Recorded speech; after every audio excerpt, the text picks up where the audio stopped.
History is wild. Seriously, forget the quiet, dusty textbooks for a second. Imagine a family so powerful, so incredibly rich, that they basically ran an entire city-state, Florence, for centuries. They were bankers, art patrons, popes, dukes, and they built an empire of influence. But here is the shocking part.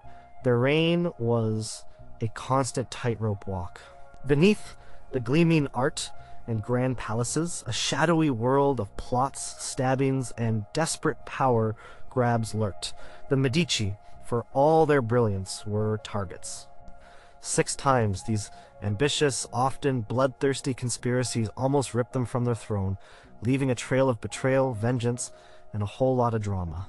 Get ready to dive into the untold stories of how the Medici nearly fell, not once, but 6 separate times. Number 1, the Albizzi conspiracy. Florence, in the early 1400s, was a bustling hub of trade, art, and intense political rivalry. The city was a republic, at least in name, but behind the democratic facade, powerful families vied for control. For decades, the Albizzi family, particularly Rinaldo degli Albizzi, held the reins of power. They were old money, old aristocracy, and they saw themselves as the rightful leaders of Florence. But a new kind of power was rising, one built not on ancient lineage or military might, but on sheer, undeniable wealth of Medici. Cosimo de' Medici, son of the family patriarch Giovanni di Bicci de' Medici, was a financial wizard. His banking network stretched across Europe from London to Constantinople, making the Medici Bank the richest and most influential financial institution of its time. Cosimo was smart, cautious, and incredibly shrewd. He avoided direct political office, preferring to pull strings from behind the scenes. He lent money to popes, kings, and commoners, building an immense network of debtors who owed him favors and loyalty. He also funded massive public works, like the completion of the Duomo's dome, a project that had stumped architects for generations. This made him immensely popular with the Florentine people, who benefited from the jobs and prosperity his wealth brought, but the Albizzi saw this popularity as a direct threat. Rinaldo degli Albizzi, a proud and often arrogant man, viewed Cosimo's quiet influence and growing popular support as a betrayal of the traditional Florentine order. He saw Cosimo as a dangerous upstart, someone who dared to challenge the established hierarchy with mere money. Rinaldo was convinced that Cosimo was secretly aiming to become a tyrant, to destroy the Florentine Republic and rule it like a prince. The tension simmered for years, a silent battle for the soul of Florence. By 1433, the Albizzi believed they had enough support within the Florentine government, the Signoria, to make their move. They needed to get rid of Cosimo once and for all. Their plan was simple, yet brutal: accuse him of treason, have him arrested, and then execute him. They worked tirelessly to sway the votes in the Signoria, gathering enough of their allies to form a majority. Their moment came in September 1433. On September 7th, Cosimo de' Medici was summoned to the Palazzo della Signoria, the heart of Florentine government. He walked into the palace, unaware of the trap that awaited him. As soon as he was inside, the doors were locked, and he was arrested on charges of attempting to overthrow the government and establish a tyranny. The Albizzi faction, led by Rinaldo, quickly convened a balia, a special commission with extraordinary powers to judge Cosimo. This balia was packed with Albizzi loyalists, making a fair trial impossible. Cosimo was imprisoned in a small, cramped cell in the tower of the Palazzo della Signoria, where he was fed only bread and water. He feared he would be poisoned, a common method of political assassination in those days. He bribed his jailer, a man named Farganaccio, to bring him unpoisoned food and to provide him with a bed and some comfort. Cosimo understood the ruthless nature of Florentine politics. He knew his life hung by a thread. The Albizzi pushed for his execution. They argued that only his death would secure the Republic and prevent the Medici from ever rising again, but Rinaldo made a crucial misstep. He underestimated the depth of Cosimo's support, both within Florence and abroad. Cosimo had allies in high places, including the powerful banking families of Europe, who had lent him vast sums of money and relied on the Medici Bank for their own enterprises. They saw his arrest as a threat to their own financial stability. Through his clever network, Cosimo managed to send messages out of his prison cell. He offered bribes to key members of the Signoria who were wavering, and he rallied his loyal supporters. The Florentine populace, who remembered Cosimo's generosity and his role in major civic projects, began to grumble. They saw the Albizi's move as a naked power grab, not an act to save the Republic. One influential figure, the politician and merchant Bernardo Guadagni, was crucial. He had initially supported Cosimo's arrest, but was swayed by a large bribe from Cosimo's brother, Lorenzo the Elder. Bernardo Guadagni's change of heart proved to be a turning point. Instead of execution, the Balia eventually decided on a sentence of exile for Cosimo. This was still a harsh punishment, but it was a reprieve from certain death. Cosimo was banished from Florence for 10 years along with his brother Lorenzo and several of his closest allies. In October 1433, Cosimo de' Medici left Florence, taking refuge in Venice. The Albizzi rejoiced, believing they had finally rid themselves of their most dangerous rival. Rinaldo degli Albizzi felt triumphant, convinced that the Medici family was broken and that their influence was shattered forever. But Rinaldo's victory was short-lived and hollow. The Medici exile triggered an economic crisis in Florence.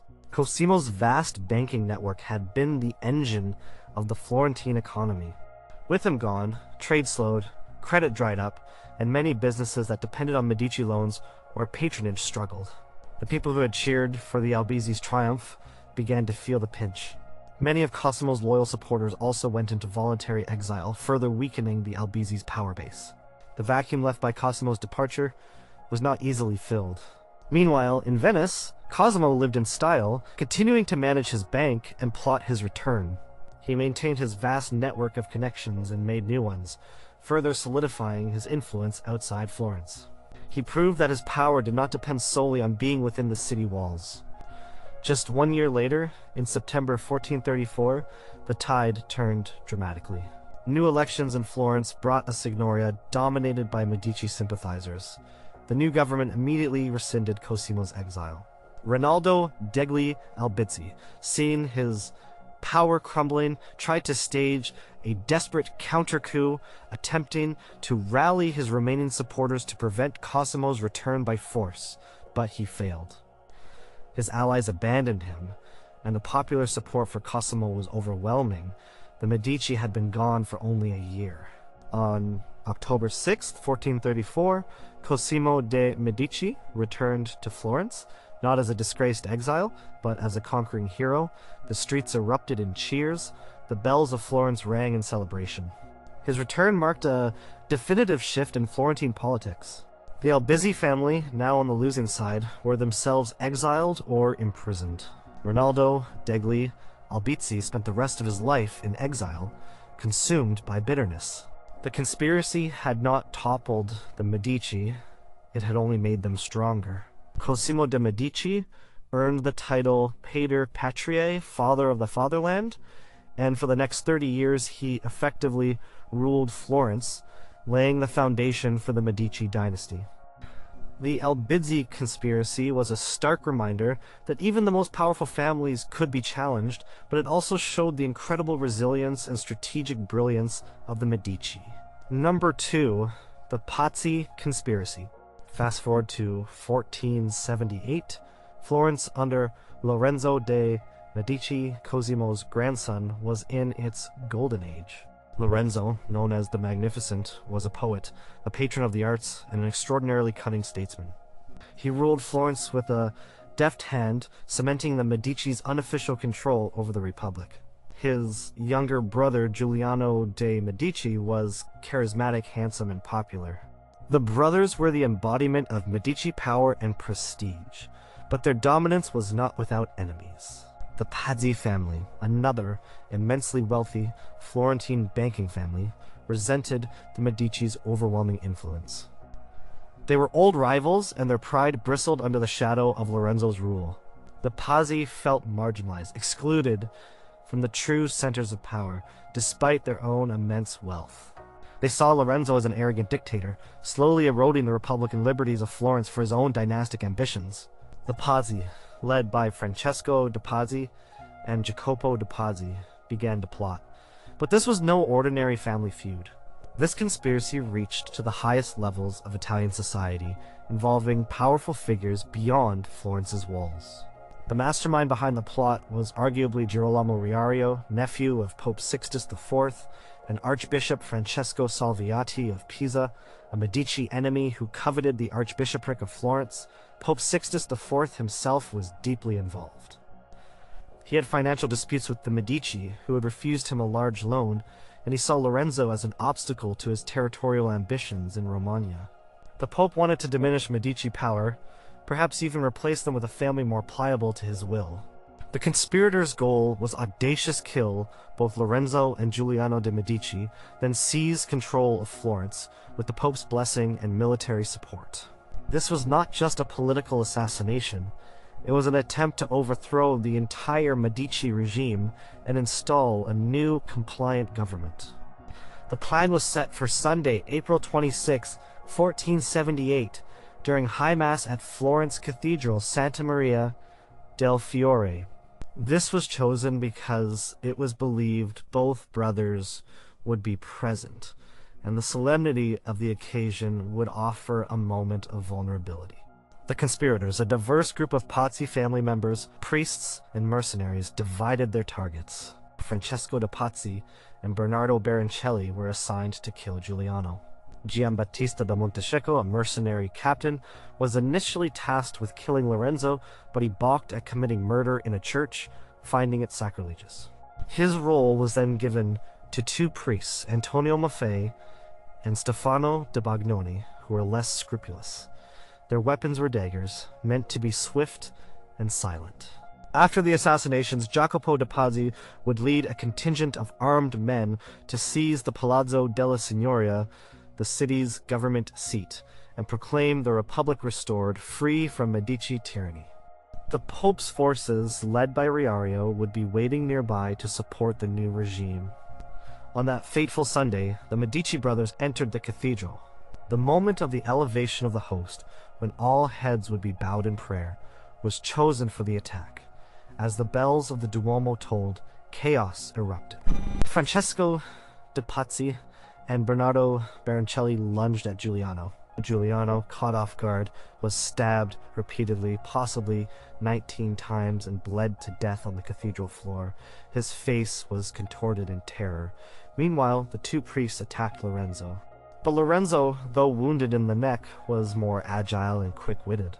He managed to fend off his attackers, drawing his sword, and with the help of his friends and bodyguards managed to retreat into the sacristy, barricading himself inside. The attack was not as clean as planned. Lorenzo was alive. Outside the cathedral, Jacopo de' Pazzi rode through the streets, shouting Libertà, freedom, and popolo, people trying to rally the Florentines to his cause. But the citizens, who largely adored Lorenzo, were not swayed. They had heard about the attack in the Duomo and were outraged. Instead of joining the Pazzi, they rallied to the Medici.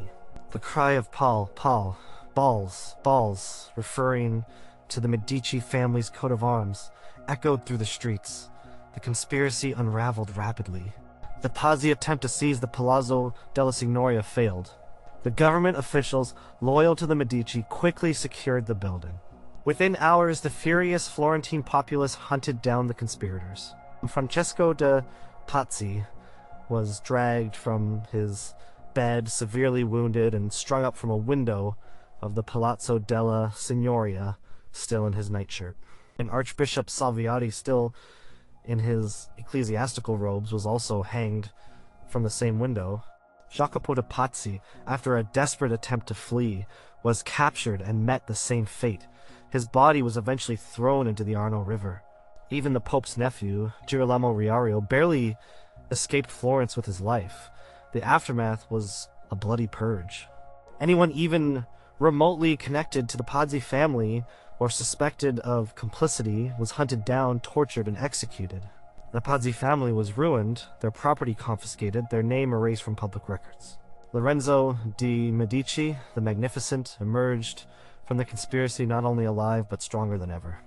The attempt on his life solidified his position as the protector of Florence and garnered him immense sympathy and loyalty from the Florentine people. The conspiracy had aimed to destroy the Medici, but it had the opposite effect. It removed their most powerful rivals and cemented their de facto rule over Florence. Pope Sixtus IV, furious at the failure of the plot and the execution of his nephew and archbishop, excommunicated Lorenzo and the entire city of Florence. He then formed an alliance with King Ferdinand I of Naples and launched a war against Florence. This was a direct papal war against Florence aimed at breaking Medici power. Lorenzo, with his extraordinary diplomatic skills, undertook a daring personal mission. He sailed to Naples, putting himself at risk, and negotiated a separate peace with King Ferdinand, effectively isolating the Pope. This bold move was a diplomatic masterpiece and further enhanced Lorenzo's legend. The Pazzi conspiracy was a brutal and audacious attempt to obliterate the Medici, but it ended up being a testament to their resilience, their popular support, and Lorenzo's unparalleled genius for survival. It showed that even with the Pope's backing, you could not easily topple the Magnificent. Number 3. The Savonarola Uprising.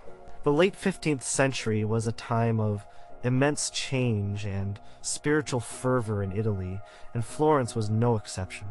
By 1492, Lorenzo de' Medici, the Magnificent, passed away, leaving Florence to his eldest son, Piero di Lorenzo de' Medici, known as Piero the Unfortunate.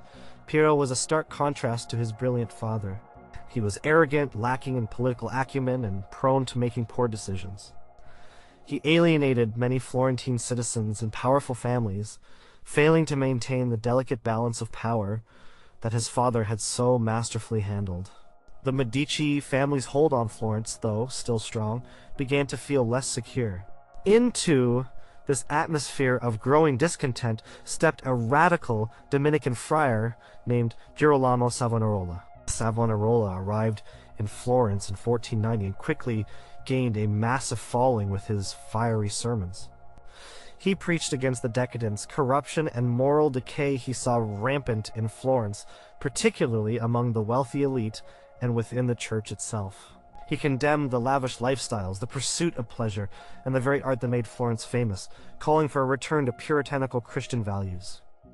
He prophesied divine wrath and impending judgment for Florence if it did not repent. His sermons were mesmerizing and terrifying, drawing huge crowds to the Duomo. Many Florentines, tired of political instability and moral compromises, found his message compelling.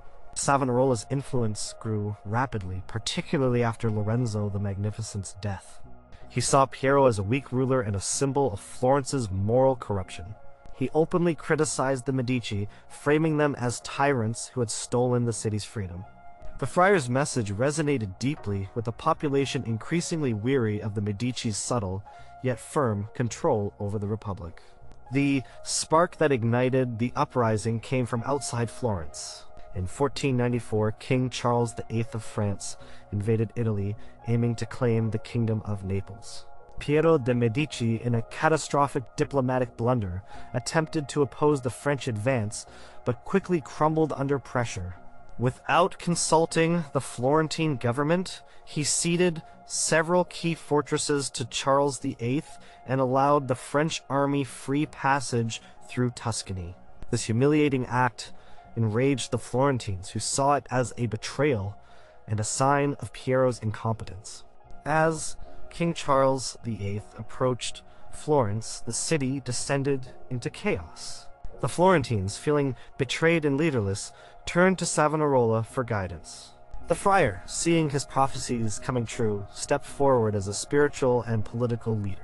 He preached that Charles VIII was God's instrument to purify Florence and punish its sins. On November 9th, 1494, as the French army entered Florence, Piero de' Medici and his family fled the city in disgrace.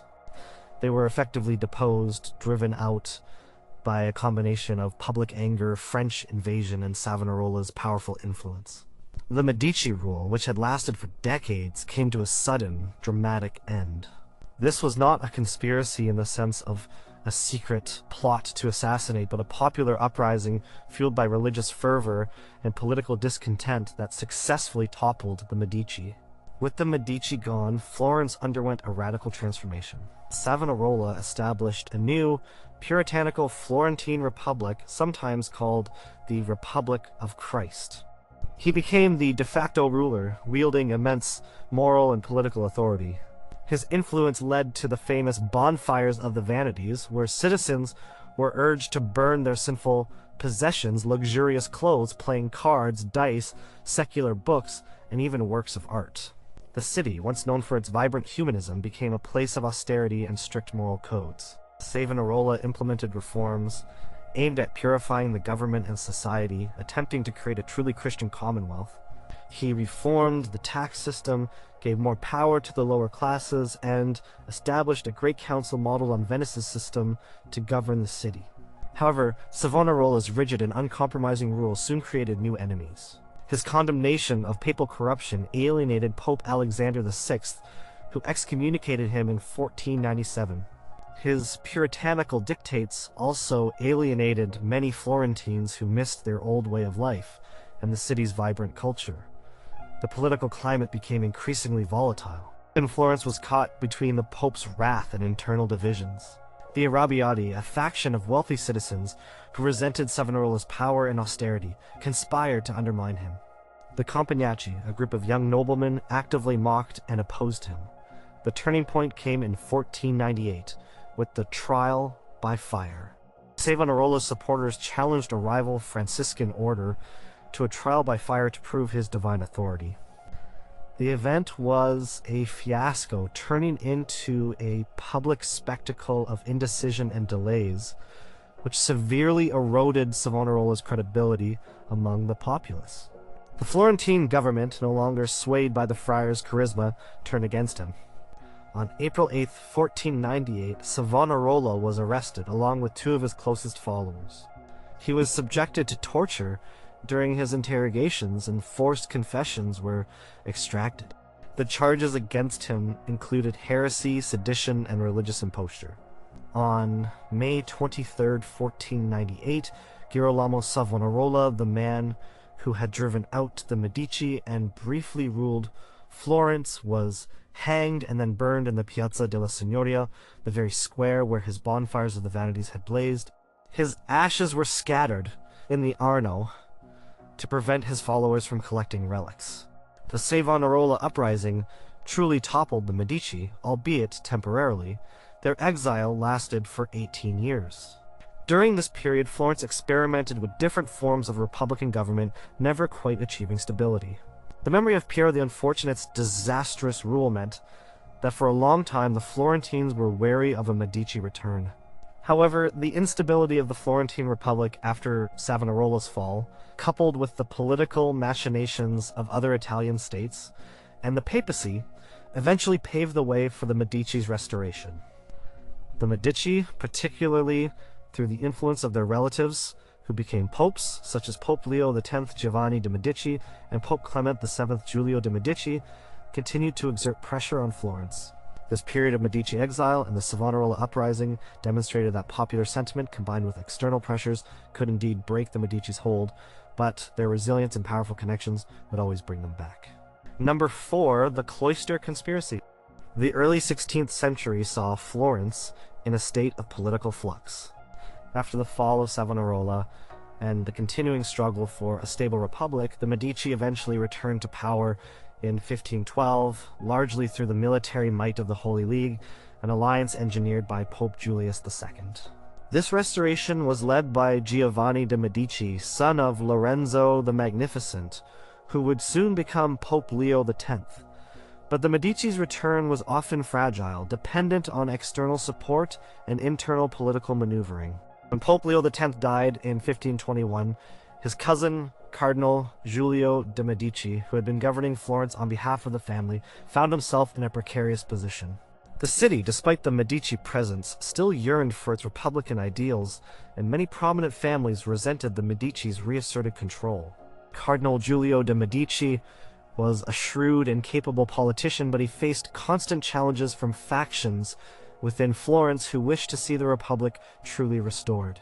These groups, often known as the Ottomati or best men, were wealthy, influential citizens who believed Florence should be governed by its traditional aristocratic families, not by a single dominant family like the Medici. They saw the Medici as tyrants who had usurped the city's liberty. One such faction was led by Jacopo Salviati and his wife Lucrezia de' Medici, who was Lorenzo the Magnificent's daughter, and thus Cardinal Giulio's cousin. This shows the complex and sometimes treacherous nature of Medici family dynamics. While they were a prominent Medici branch, they often felt sidelined and yearned for more influence, sometimes even aligning with anti-Medici sentiments. This particular plot, often referred to as the Congiuro del Chiostro, or Cloister Conspiracy, was hatched in 1522. The conspirators aimed to assassinate Cardinal Giulio de' Medici and remove the Medici from power once more. The plot involves several prominent Florentine citizens, including Piero Strozzi, Lorenzo Strozzi, and Francesco Ginori, all members of powerful banking families with deep roots in Florentine politics. They were united by their Republican sympathies and the resentment of Medici dominance. The plan was audacious. They decided to strike where Cardinal Giulio felt most secure, the cloister of the monastery of San Marco. Cardinal Giulio often visited San Marco, a place of spiritual retreat, where he felt safe and unburdened by the usual political intrigue. The conspirators knew his routines and his habits.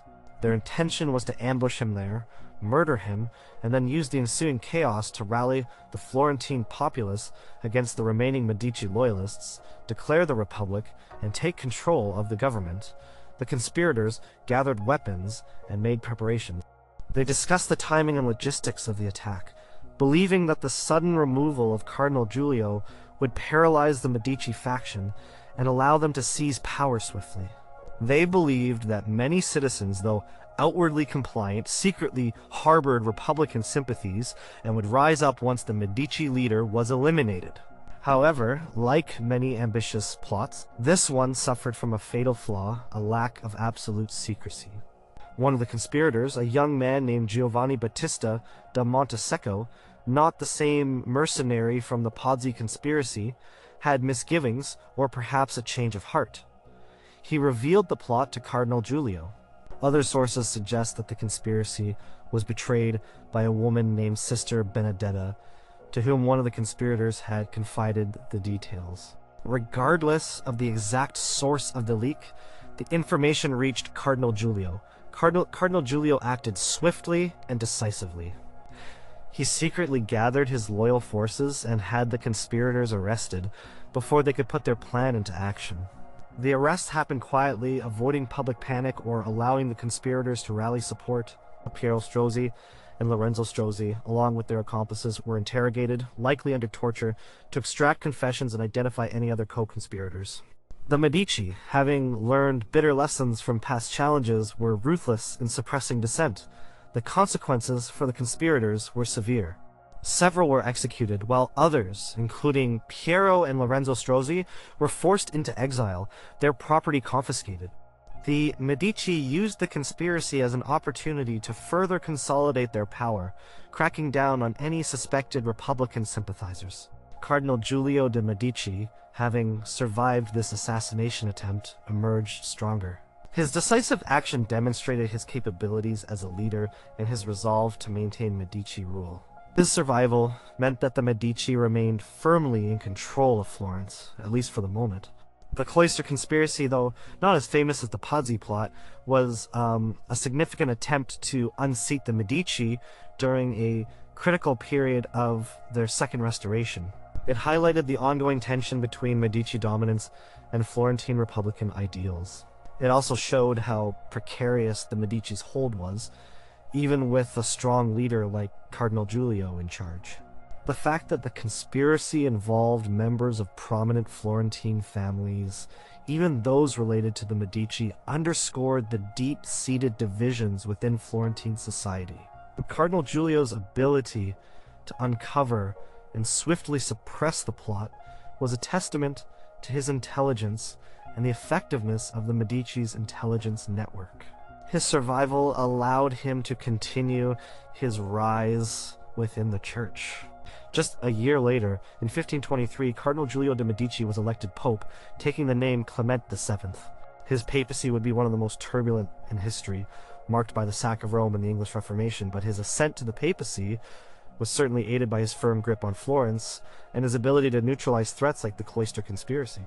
The conspiracy failed to topple the Medici, instead allowing one of their own to reach the pinnacle of papal power, further intertwining the family's fate with the church. Number 5. The assassination of Alessandro de' Medici. The year 1537 in Florence was a brutal, unsettling time. The city was under the rule of Alessandro de' Medici, Duke of Florence, a title bestowed upon him by Emperor Charles V in 1532. Alessandro was the first hereditary ruler of Florence, marking a significant shift from the republican ideal. He was the son of Lorenzo, Duke of Urbino, grandson of Lorenzo the Magnificent, though some rumors suggested his father was actually Pope Clement VII. He was also a dark-skinned Medici, a detail often highlighted by historians due to his likely mixed heritage from his mother, a servant of African descent. Alessandro was young, arrogant, and often brutal. His rule was characterized by tyranny, heavy taxation, and a blatant disregard for Florentine liberties. He had a reputation for debauchery, mistreating women, and ruling with an iron fist, supported by imperial Spanish garrisons. His reign was widely resented by many Florentines, especially the Foria city exiles, who were prominent Republican families living outside Florence and desperately wanted to restore the Republic. Among these Republican exiles was Lorenzino de' Medici, a distant cousin of Alessandro, and a member of a cadet branch of the Medici family. Lorenzino was an intellectual, a poet, and a classical scholar, earning him the nickname Lorenzaccio or Bad Lorenzo, a name that became famous through Alfred de Musset's play. He had spent time at Alessandro's court, often acting as a confidante and companion in the Duke's less savory escapades. But Lorenzino harbored a deep hatred for Alessandro and his tyrannical rule. He was a fervent Republican at heart, inspired by the ancient Roman Brutus, who had assassinated the tyrant Julius Caesar to restore the Republic. Lorenzino saw Alessandro as a despot who had betrayed the Medici family's original Republican ideals and enslaved Florence. He decided that Alessandro had to die. His motives were complex: a genuine desire to restore liberty, a thirst for glory, and perhaps also a personal resentment for Alessandro's treatment of him or a desire to gain power himself. Lorenzino carefully crafted his plot, keeping it secret from almost everyone. He knew Alessandro's habits, his weaknesses, and his love for clandestine affairs. The plan was not to lead a grand uprising, but a swift, surgical strike.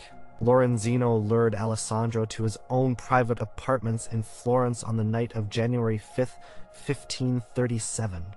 He told Alessandro that he had arranged a secret rendezvous with a beautiful woman, Lorenzino's own aunt, Margherita, a married woman.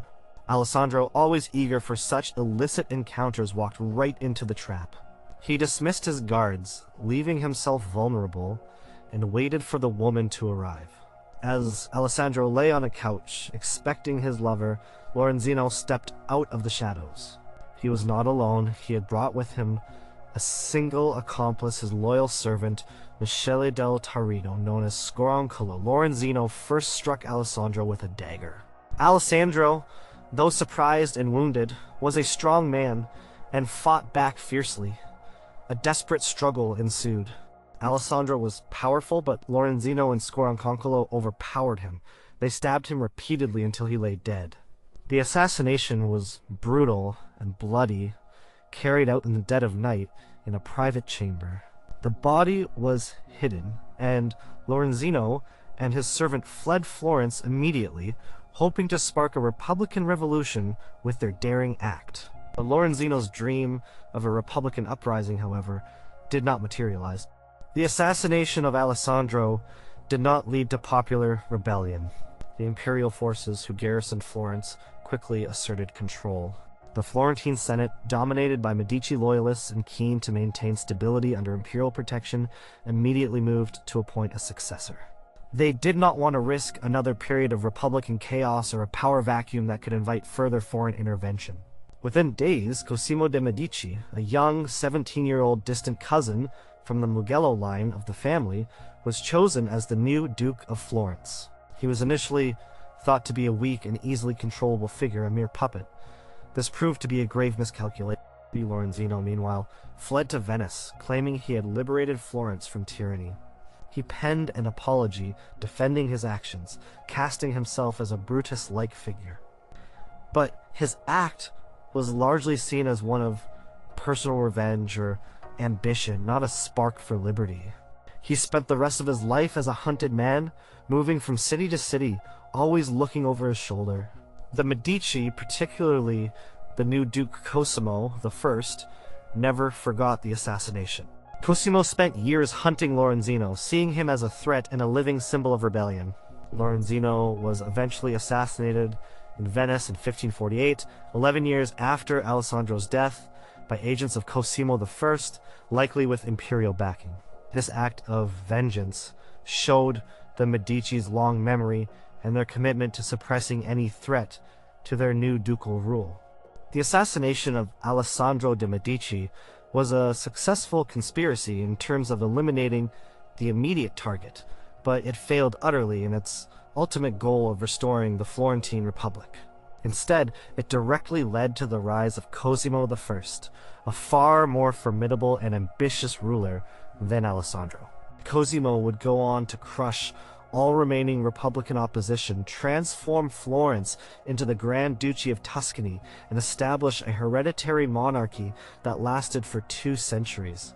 The assassination, intended to topple the Medici, instead cemented their transition from unofficial rulers of a republic to absolute dukes, a significant step towards full princely power.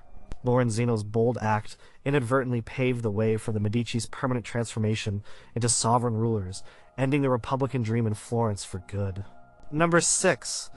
The Pitti Conspiracy. By the mid-16th century, Florence was no longer a republic. It was the Grand Duchy of Tuscany, ruled by Cosimo I de' Medici, who had ascended to power after the assassination of Alessandro de' Medici. Cosimo I was a ruthless, brilliant, and deeply ambitious ruler. He completely reshaped Florence, building a centralized state, creating a powerful military, and establishing a sophisticated bureaucracy. He crushed all internal opposition, particularly the Republican exiles, and expanded the Medici's territorial control, eventually gaining the title of Grand Duke from the Pope in 1569. He was a true prince, consolidating Medici power like no one before him. Despite Cosimo's iron grip, resentment still simmered. Many old Florentine families who had traditionally held power in the Republic felt marginalized and oppressed by Cosimo's absolute rule. They longed for the old Republican days, even if those days were often chaotic and unstable. Among these disgruntled nobles was Luca Pitti, a prominent Florentine banker and politician. The Pitti family was one of the oldest and most powerful in Florence, famous for building the enormous Palazzo Pitti. Luca Pitti had initially been a Medici supporter, but over time he grew increasingly disillusioned with Cosimo's authoritarianism and the concentration of all power in the Duke's hands. He felt that Cosimo was eroding the last vestiges of Florentine liberty and dignity. By the early 1560s, Luca Pitti had become the focal point of a significant conspiracy against Cosimo I. He gathered around him other powerful Florentine families who resented Cosimo's rule, including members of the Salviati, Ginori, and Soderini families. Their goal was to overthrow Cosimo, assassinate him if necessary, and restore a form of republican government, albeit one dominated by their own aristocratic class. They were not seeking a popular uprising like Savonarola's. They wanted a return to the old order where powerful families shared governance. The conspirators, with Luca Pitti as their nominal leader, aimed to exploit any perceived weakness in Cosimo's regime. They believed that if they could remove the Grand Duke, the entire edifice of his power would collapse, and they could reclaim their traditional influence. The details of the Pitti conspiracy are somewhat murky due to the secrecy surrounding such plots and the thoroughness with which Cosimo suppressed any information. However, historical accounts suggest that the plot involved a direct attempt on Cosimo's life or a coup d'etat aimed at seizing the Palazzo della Signoria. The conspirators planned to use their influence and connections within the city to rally support once Cosimo was neutralized. They hoped that the Florentine populace, despite Cosimo's control, still harbored enough Republican sentiment to support a change in leadership. They also tried to gain external support, possibly from other Italian states or foreign powers, who saw Cosimo's growing power as a threat. However, Cosimo I was a master of espionage and statecraft. He had built a highly effective network of spies and informants that infiltrated every level of Florentine society, including the inner circles of the disgruntled nobles. He was exceptionally skilled at detecting and neutralizing threats before they could fully materialize. His security apparatus was among the most advanced in Renaissance Italy, and he left nothing to chance when it came to his own safety and the stability of his state. The Pitti conspiracy was, unfortunately for the conspirators, no match for Cosimo's intelligence network. Cosimo's spies uncovered the plot well before it could be executed. The Grand Duke typically did not hesitate to act with extreme prejudice against those who threatened his rule. He swiftly arrested the main conspirators, including Luca Pitti.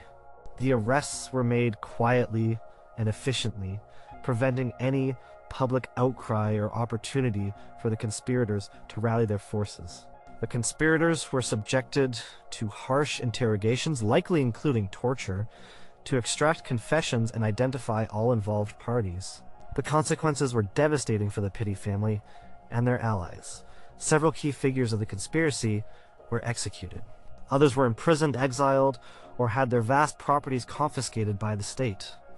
Luca Pitti himself was spared execution, possibly due to his advanced age, his previous loyalty to the Medici, or a strategic decision by Cosimo to avoid turning him into a martyr. However, Luca Pitti was thoroughly disgraced, losing all political influence and living under constant Medici surveillance until his death. The Palazzo Pitti itself, a monument to the family's wealth, had ironically been partially financed by Luca Pitti's earlier political machinations. It would later be purchased by Cosimo's wife, Eleonora di Toledo, becoming the primary residence of the Medici Grand Dukes, a symbolic appropriation of their rivals' power and prestige. The Pitti conspiracy was the last major internal challenge to Medici rule in Florence. Its failure cemented Cosimo I's absolute authority and effectively ended any serious attempts to restore republicanism in Florence. Cosimo's swift and brutal suppression of the plot sent a clear message to any remaining dissidents. Resistance was futile.